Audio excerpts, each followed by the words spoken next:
Salutare, dragii mei! Astăzi vreau să vă arăt cum puteți pregăti un tort rapid pentru Revelion.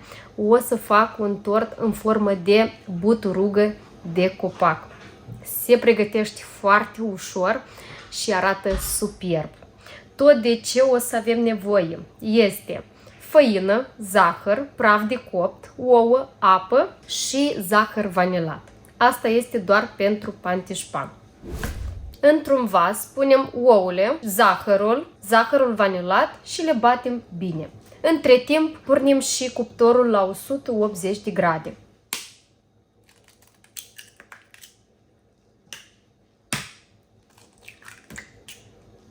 Punem un vârf de sare.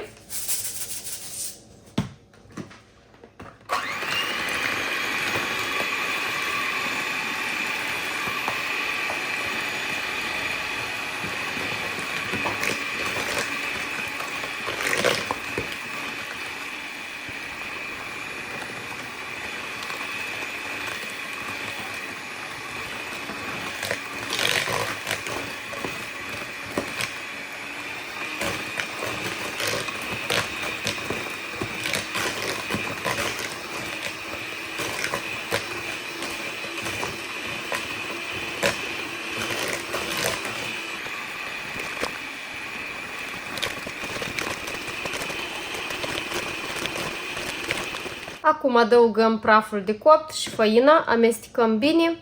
Acum adăugăm apa.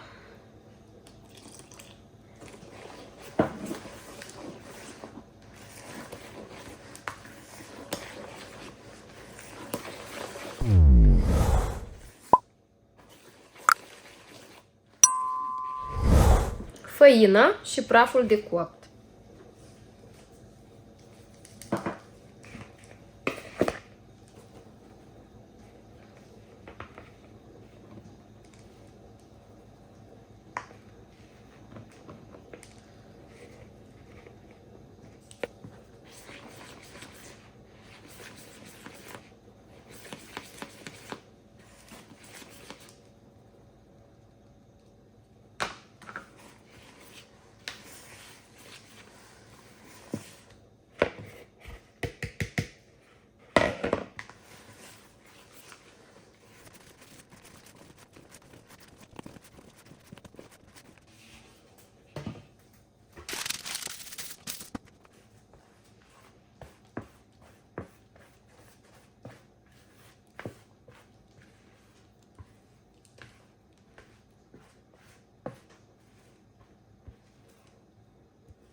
După ce am întins bine aluatul, îl punem la cuptor, 180 de grade, 12-15 minute. La mine tava este standardă de la cuptor.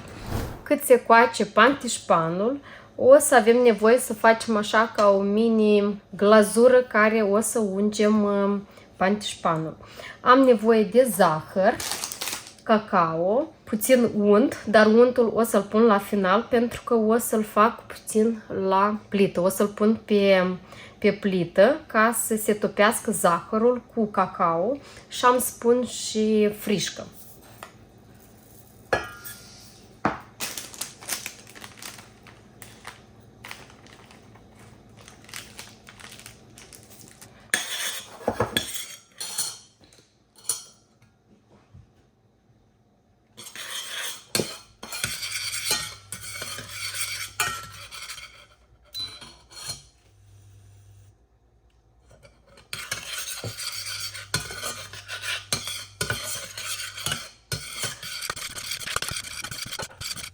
După ce am stins focul, adaug o lingură de unt.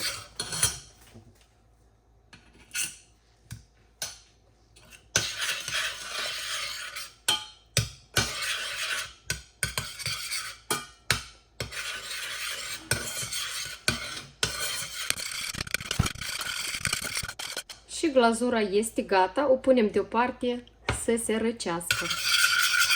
Acum, pentru cremă vom folosi unt, cremă de brânză și lapte condensat fiert. Mai întâi bat untul cu laptele condensat, apoi adaug crema de brânză. Și crema este gata.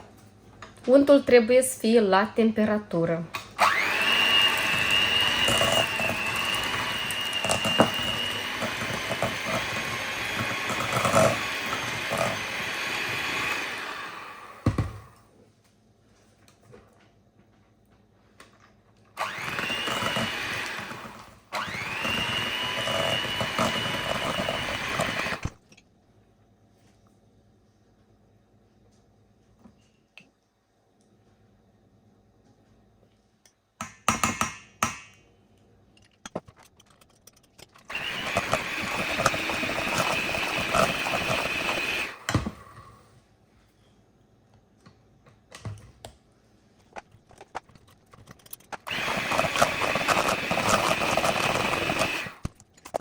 Crema este gata.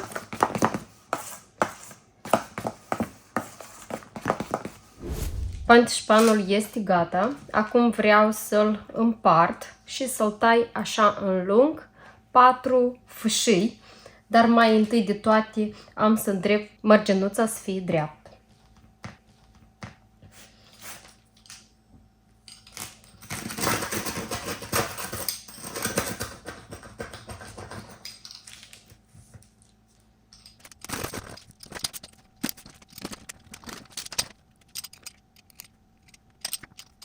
După ce l-am tăiat bine, să fiți sigur că s-a tăiat până la capăt, o să-l ungem cu glazura.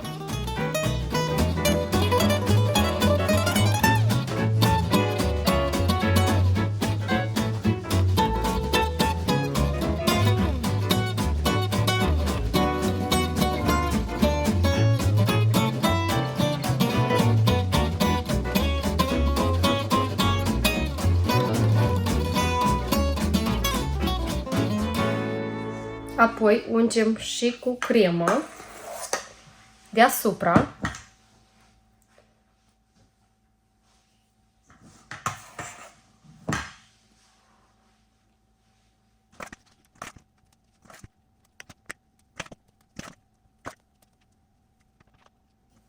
Am lăsat puțină cremă pentru exterior și acum luăm o tavă sau o farfurie comodă în care o să strângem tortul.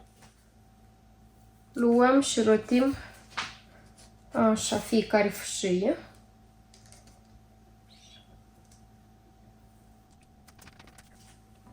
Așa, prima și deja celelalte.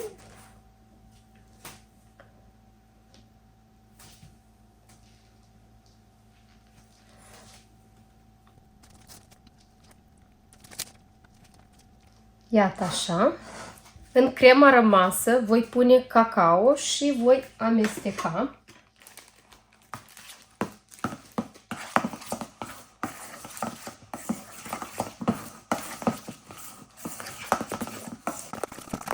Avem nevoie de o cremă așa mai întunecată ca scoarța copacului, un cafeneu închis.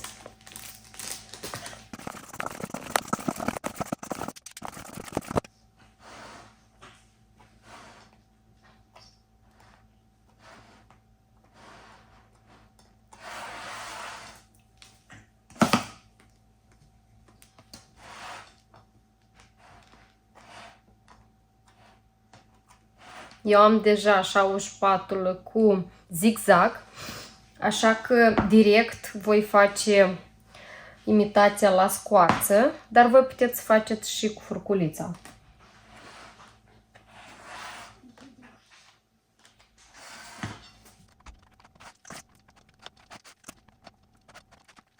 Deasupra eu nu pun nimic. Acum și o să vă arăt ce voi face și deasupra.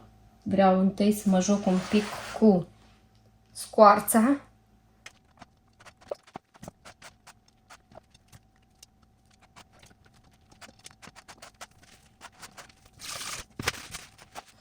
Acum, cu atenție, voi întinde crema deasupra, așa, atent ca să nu stric structura la buturugă, deci cum merge copacul. Așa.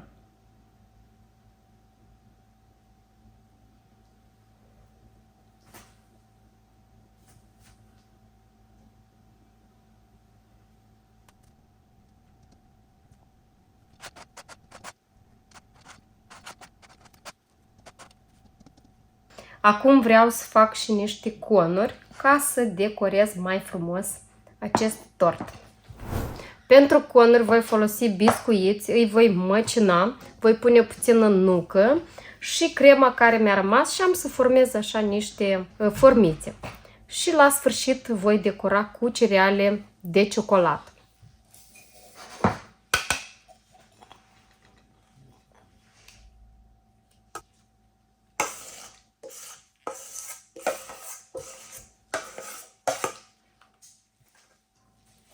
Conurile le puteți face diferit, puteți puneți doar biscuiți cu unt topit. Deci mie mi-a rămas crema, așa că am să încerc să formez niște conuri.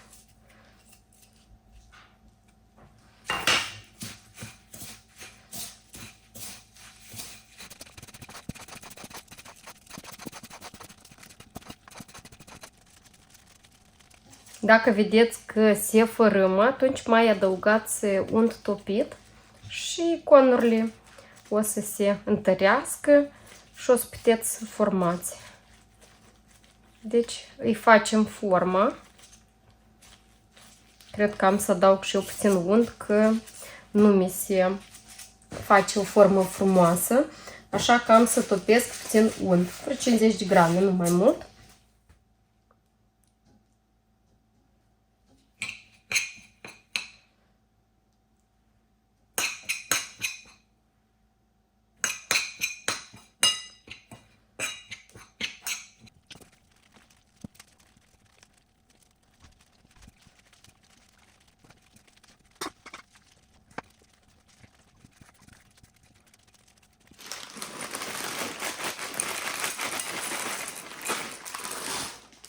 Am luat așa cereale și am să încerc să le pun peste aceste beluțe, să le lipesc.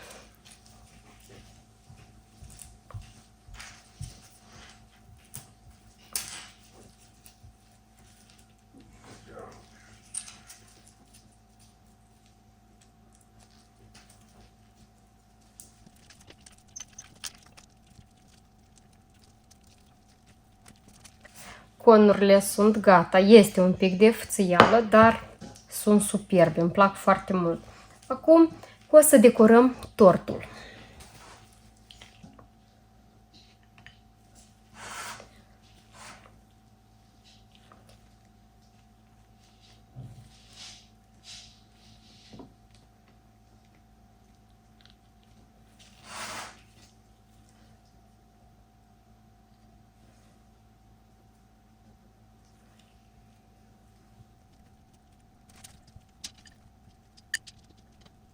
Aici am niște crenguțe de la brazi vii, așa că am să le pun și pe ele.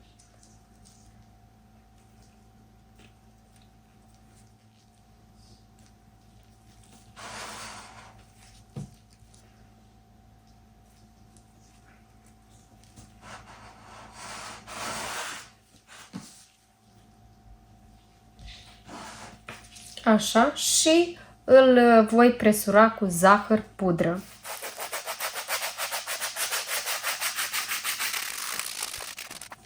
Tortul este gata!